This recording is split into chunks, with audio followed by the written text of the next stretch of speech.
जय श्री कृष्णा। राधे राधे मेरे भक्त जनों, आज आप सुनेंगे गुरुवार का व्रत कथा और पूजा। इस विधि से करेंगे तो भगवान विष्णु बनाएंगे धनवान। बृहस्पतिवार का दिन भगवान विष्णु को समर्पित है।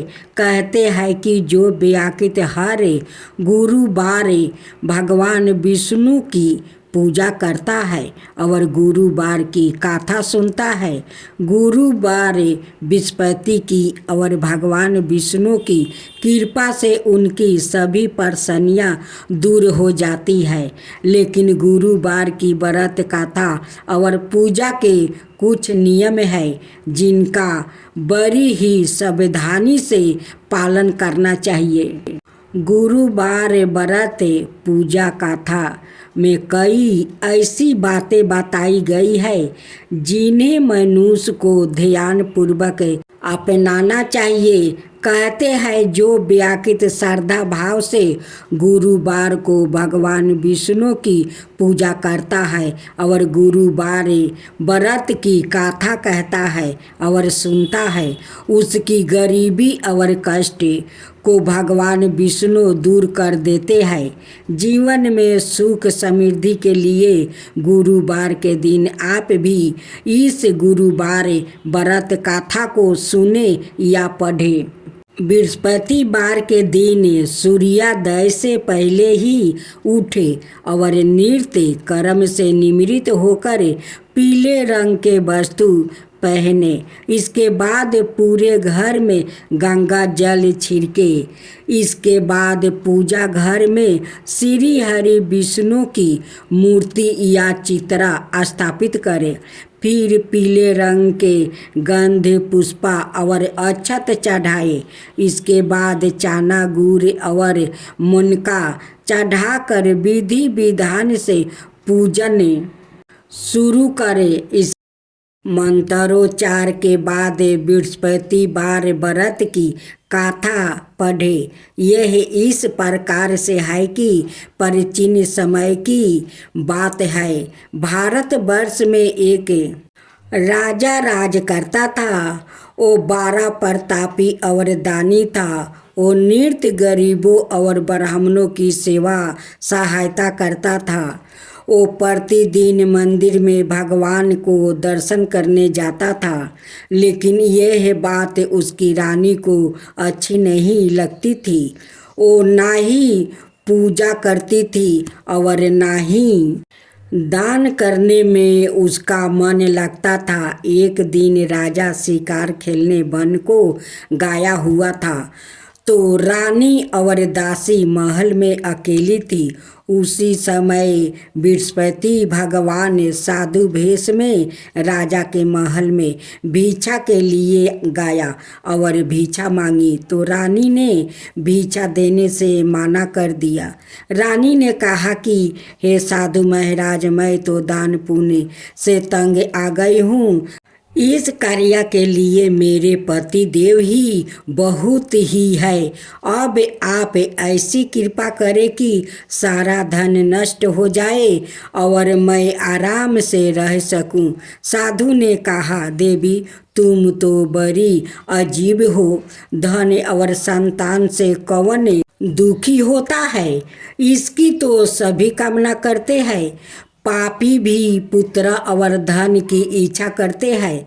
अगर तुम्हारे पास अधिक धन है तो भूखे मनुष्य को भोजन कराओ, पियाऊ लगवाओ, ब्राह्मणों को दान दो, कुआं, तालाब, बावड़ी, बाग बगीचे आदि का निर्माण कराओ, मंदिर, पाठशाला, धर्मशाला बनवाकर दान दो, निर्धनों की कुंवारी कन्याओं का विवाह करवाओ, साथ ही यज्ञ आदि कर्म करो, अपने धन को शुभ कार्य में खर्चा करो। ऐसे करने से तुम्हारा नाम परलोक में सतर्क होगा और स्वर्ग की प्राप्ति होगी। लेकिन रानी पर उपदेश का कोई प्रभाव ना पड़ा।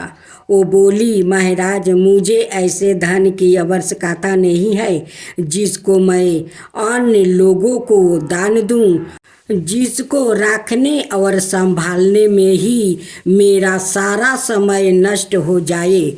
अब आप ऐसी कृपा करें कि सारा धन नष्ट हो जाए और मैं आराम से रह सकूं। साधु ने उत्तर दिया, यदि तुम्हारी ऐसी इच्छा है तो जैसा मैं तुम्हें बताता हूँ तुम वैसा ही करना।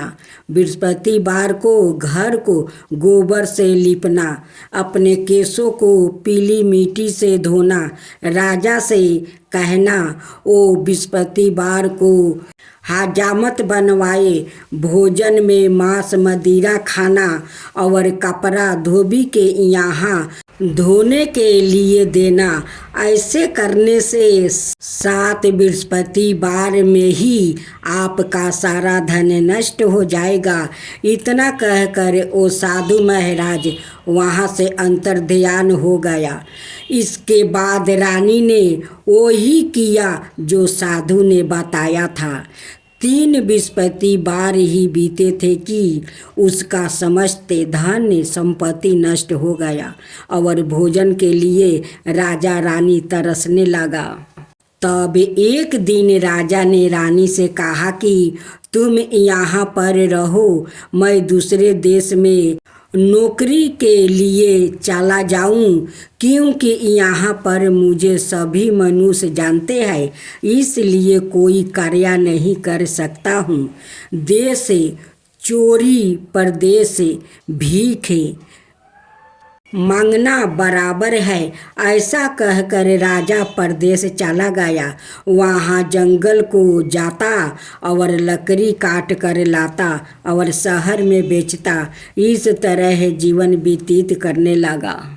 इधर राजा के बिना रानी और दासी दुखी रहने लगी। किसी दिन भोजन मिलता और किसी दिन जल पीकर ही रह जाती। एक समय जब रानी और दासियों को 7 दिन बिना भोजन के रहना पड़ा तो रानी ने अपनी दासी से कहा, हे दासी, पास ही के नगर में मेरी बहन रहती है, वो बड़ी धनवान है, तू उसके पास जा और 5 सेर अनाज मांग कर ले आओ, ताकि कुछ समय के लिए थोड़ा बहुत गुजारा बसर हो जाए। दासी रानी के बहन के पास गई। उस दिन बृहस्पतिवार था। रानी का बहन उस समय बृहस्पतिवार की कथा सुन रही थी। दासी ने रानी की बहन को अपनी रानी का संदेश दिया, लेकिन रानी की बहन ने कोई उत्तर नहीं दिया। जब दासी को रानी की बहन से कोई उत्तर नहीं मिला तो वो बहुत दुखी हुई। उसे क्रोध भी आया। दासी ने वापस आकर रानी को सारी बात बता दिया। सुनकर रानी ने कहा कि दासी, इसमें उसका कोई दोष नहीं है। जब बुरे दिन आते हैं तब कोई सहारा नहीं। अच्छे बुरे का पता विपत में ही लगता है। जो ईश्वर की इच्छा होगी वही होगा। सब हमारे भाग्य का दोष है। यह सब कहकर रानी ने अपने भाग्य को कोस रही थी। उस रानी की बहन ने सोचा कि मेरी बहन की दासी आई थी, लेकिन मैं उससे नहीं बोली, इससे वो बहुत दुखी होगी। कथा सुनकर और पूजन समाप्त कर वो अपनी बहन के घर गई और कहने लगी, हे बहन, मैं बृहस्पतिवार का व्रत कर रही थी। तुम्हारी दासी गई थी, लेकिन जब तक कथा होती है तब तक ना उठते हैं और ना बोलते हैं, इसलिए मैं नहीं बोली। कहो बहन, दासी क्यों गई थी? रानी बोली, बहन, हमारे घर अनाज नहीं था। इसे कहते कहते रानी की आंख भर आई। उसने दासियों समेत 7 दिन तक भूखे रहने की बात भी अपनी बहन को बता दिया। इसलिए मैंने दासी को तुम्हारे पास 5 सेर अन्न लेने के लिए भेजा था। रानी की बहन बोली, बहन देखो, विस्पति देव सबकी मनोकामना पूर्ण करते हैं। देखो, शायद तुम्हारे घर में अनाज रखा हो। पहले तो रानी को विश्वास नहीं हुआ, परंतु बहन के आग्रह करने पर उसने दासी को अंदर भेजा। दासी घर के अंदर गई तो वहाँ पर उसे एक घारा अन्न से भारा मिल गया। उसे बड़ी हैरानी हुई। उसने बाहर आकर रानी को बताया। दासी रानी से कहने लगी, हे रानी, जब हमको भोजन नहीं मिलता तो हम व्रत ही तो करते हैं, इसलिए क्यों ना इनसे व्रत और कथा की विधि पूछ लिया जाए। हम भी व्रत किया करेंगे। दासी के कहने पर रानी ने अपनी बहन से विस्पति व्रत के बारे में पूछा। उसकी बहन ने बताया, विस्पति बार के व्रत में चने की दाल, गुड़ और मुनका से विष्णु भगवान का केले के वृक्ष की जड़ में पूजन करे और दीपक जलाए और कथा सुने। उस दिन एक ही समय भोजन करे। भोजन में पीले खाए, भोजन का सेवन जरूर करे। इससे गुरु भगवान प्रसन्न होते हैं। अन्य पुत्र और धन का वरदान देते हैं, साथ ही सभी मनोकामना पूर्ण करते हैं। व्रत और पूजन की विधि बताकर रानी की बहन अपने घर लौट आई। रानी और दासी दोनों ने निश्चय किया कि बृहस्पति देव और भगवान का पूजन जरूर करेंगे। 7 रोज बाद जब बृहस्पति बार आया तो उन्होंने व्रत रखा। घोड़शाले में जाकर चना और गुड़ लाए और उसकी दाल से केले की जड़ और विष्णु भगवान का पूजन किया। अब पीला भोजन कहाँ से आए? दोनों बड़ी दुखी हुई, परंतु उन्होंने व्रत किया था, इसलिए बृहस्पति देव भगवान प्रसन्न थे। एक साधारण व्याकृत के रूप में वो 2 थालों में पीला भोजन लेकर आ गया। दासी को देखकर बोले, हे दासी, यह भोजन तुम्हारे और तुम्हारी रानी के लिए है, इसे तुम दोनों ग्रहण करना। दासी भोजन पाकर बहुत प्रसन्न हुई। उसने रानी से कहा, चलो रानी जी, भोजन कर ले। परंतु रानी को भोजन आने के बारे में कुछ भी नहीं पता था, इसलिए उसने कहा कि जा तू ही भोजन कर ले, क्योंकि तू व्यर्थ में हमारी हंसी उड़ाती है। तब दासी ने कहा, एक व्याकृत भोजन दे गया है।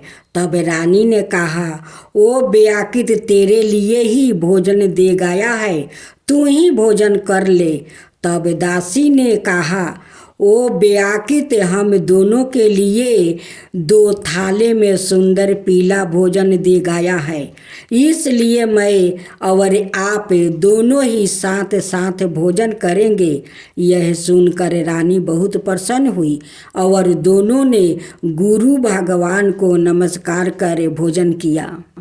उसके बाद से वो प्रत्येक बृहस्पतिवार को गुरु भगवान का व्रत और पूजन करने लगी। बृहस्पति भगवान की कृपा से उनके पास धन हो गया, लेकिन रानी फिर पहले की तरह आलसाई करने लगी। तभी दासी बोली, देखो रानी, तुम पहले भी इस प्रकार आलसाई करती थी, तुम्हें धन के रखने में कष्ट होता था, इस कारण सभी धन नष्ट हो गया। अब गुरु भगवान की कृपा से धन मिला है तो फिर तुम्हें आलसाई होता है। बड़ी मुसीबतों के बाद हमने यह धन पाया है, इसलिए हमें दान पुण्य करना चाहिए। अब तुम भूखे मनुष्य को भोजन कराओ, पियाऊ लगवाओ, ब्राह्मणों को दान दो, कुआं, तालाब, बावड़ी और बाग बगीचे आदि का निर्माण कराओ। मंदिर, पाठशाला और धर्मशाला बनवाकर दान में दो। निर्धन को कुंवारी कन्याओं का विवाह करवाओ। साथ ही यज्ञ आदि कर्म करो। अपने धन को शुभ कार्य में खर्चा करो, जिससे तुम्हारे कुल का यश बढ़े और स्वर्ग प्राप्ति हो जाए और पितरों प्रसन्न हो जाए। दासी की बात मानकर रानी शुभ कर्म करने लगी। उसका यश फैलने लगा। एक दिन रानी और दासी आपस में विचार करने लगी कि ना जाने राजा किस दशा में होंगे, उनकी कोई खोज खबर भी नहीं है। उन्होंने श्रद्धापूर्वक बृहस्पति भगवान से प्रार्थना की कि हे राजा, जहाँ कहीं भी हो शीघ्र वापस आ जाओ। उसी रात्रि को बृहस्पति देव ने राजा को सपने में कहा कि हे राजा, उठो, तेरी रानी तुझको याद करती है, अपने देश को लौट जाओ। राजा प्रातःकाल उठा और जंगल से लकड़ी काटने के लिए जंगल की ओर चल पड़ा। जंगल से गुजरते हुए विचार करने लगा कि रानी की गलती से उसे कितने दुख भोगना पड़ा है। राजपाट छोड़कर जंगल में आकर रहना पड़ा। जंगल से लकड़ी काट कर शहर में बेच कर गुजारा करना पड़ा और अपनी दशा को याद करके व्याकुल होने लगा। उसी समय राजा के पास बृहस्पति देव साधु के भेष में आकर बोले, हे लकड़हारा, तुम इस सुनसान जंगल में किस चिंता में बैठे हो, मुझे बतलाओ। यह सुनकर राजा के नेत्रों में जल भर आया। साधु की वंदना कर राजा ने अपनी संपूर्ण कहानी सुना दिया। महात्मा दयालु होते हैं। वो राजा से बोले, हे राजा, तुम्हारी पत्नी ने बृहस्पति देव के प्रति अपराध किया था, जिसके कारण तुम्हारी यह दशा हुई है। अब तुम चिंता मत करो, भगवान तुम्हें पहले से अधिक धन देंगे। देखो, तुम्हारी पत्नी ने बृहस्पतिवार का व्रत शुरू कर दिया है। अब तुम भी बृहस्पतिवार के व्रत में चने की दाल, गुड़ और मुनका से विष्णु भगवान का केले के वृक्ष की जड़ में पूजन करो और दीप जलाकर कथा सुनो। उस दिन एक ही समय भोजन करना, लेकिन भोजन में पीला पदार्थ का सेवन जरूर करना। भगवान तुम्हारी सब कामनाओं को पूर्ण करेंगे। साधु की बात सुनकर राजा बोला, हे प्रभु, लकड़ी बेच कर तो इतना पैसा भी नहीं बचता जिससे भोजन के उपरांत कुछ बचा सकूं। मैंने रात्रि में अपनी रानी को व्याकुल होते देखा है। मेरे पास कोई साधन नहीं जिससे उसका समाचार जान सकूं। फिर मैं कौन सी कहानी कहूं, यह भी मुझको मालूम नहीं है। साधु ने कहा, हे राजा, मन में बृहस्पति भगवान के पूजन व्रत का निश्चय करो। वो सवाए तुम्हारे लिए कोई राह बना देंगे। बृहस्पतिवार के दिन तुम रोजाना की तरह लकड़ियाँ लेकर शहर में जाना। तुम्हें रोज से दोगुना धन मिलेगा, जिससे तुम भली भांति भोजन कर लोगे और बृहस्पति देव की पूजा का सामान भी आ जाएगा। राजा ने ऐसा ही किया और उसको मनोवांछित फल की प्राप्ति हो गई। इस प्रकार जो भी यह गाथा पढ़ता है या सुनता है, उसके सभी मनोरथ पूर्ण होते हैं।